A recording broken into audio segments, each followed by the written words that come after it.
আসসালামু আলাইকুম বন্ধুরা, সবাই কেমন আছেন? আশা করি খুব ভালো আছেন আর আমিও খুব ভালো আছি। তো চলুন আজকের ভিডিওতে ঘুরে দেখায় উন্ডাবলি কেভসটা, একসঙ্গেই ঘুরে দেখি। এটি অন্ধ্রপ্রদেশের অন্যতম ঐতিহাসিক এবং দর্শনীয় স্থান। এটি প্রায় ১৫০০ বছরেরও বেশি পুরানো।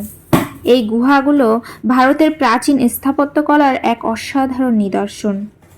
চলুন ইতিহাস আর সৌন্দর্যের এই অনন্য জায়গাটি একসঙ্গে ঘুরে দেখি। বন্ধুরা, দেখতে পাচ্ছেন বিশাল পাথর কেটে এই গুহা তৈরি করা হয়েছে।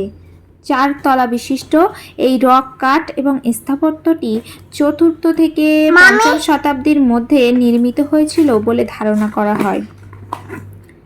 এখান থেকে চারপাশের সবুজ প্রকৃতি এবং কৃষ্ণা নদীর মনোরম দৃশ্য দেখা যায়, যা আমাদের মতো পর্যটকদের মন মুগ্ধ করে।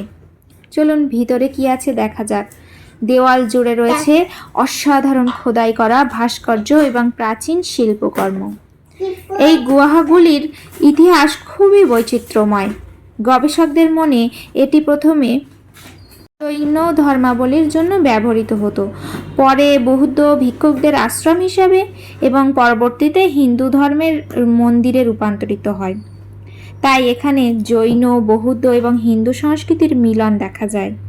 সবচেয়ে আকর্ষণীয় বিষয় হলো এই দেখতেই পেলেন যে এখানে অবস্থিত রয়েছে বিশাল শায়িত বিষ্ণুর মূর্তি, যা একক পাথরেই খোদাই করা হয়েছে। সত্যি বন্ধুরা, ইতিহাস, ধর্মীয় ঐতিহ্য এবং অসাধারণ স্থাপত্যের এক অনন্য সংস্কৃত মিশ্রণ এই উন্ডাবলি কেভস।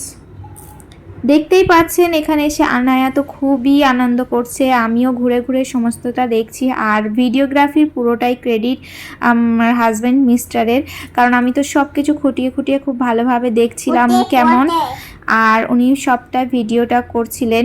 কিছুটা আমি অল্প একটু করেছিলাম, উনিও করেছিলেন। দেখতেই পাচ্ছেন কত সুন্দর বাইরের মনোরম দৃশ্যটা দেখা যাচ্ছে ওখান থেকে। তো আমার তো খুব ভালো লেগেছে। আপনারা যদি ঘুরতে আসতে চান তাহলে অবশ্যই আপনাদের মানে ভিজিটিং প্লেসের লিস্টে এই জায়গাটি রাখতে পারেন। এখান থেকে দেখুন কৃষ্ণা নদীটাও দেখা যাচ্ছে। আমি খুব ভালোভাবে দু সাইডটাই ঘুরে দেখেছি, খুবই ভালো লেগেছে। এই যে বাইরে থেকে দেখুন খুব খুব সুন্দর লাগবে। আপনারা যাবেন, শুধু যে হিন্দু ধর্মের লোকেরাই যেতে পারবে এমনটা নয়, আপনারা অবশ্যই সবাই যেতে পারবেন। আর স্থাপত্য, শিল্প, ভাস্কর্য এগুলো দেখতে খুবই ভালো লাগবে। আর একটা প্রাচীনতম ইতিহাসের ঐতিহাসিক ক্ষেত্র, তো সবাই যেতে পারবে এবং অবশ্যই ঘুরতে ভালো লাগবে জায়গাটি। আপনার ভালো লাগলে যেতে পারেন, কোনো বাধা ধরার নিয়ম নেই যে মুসলিমরা যেতে পারবে না।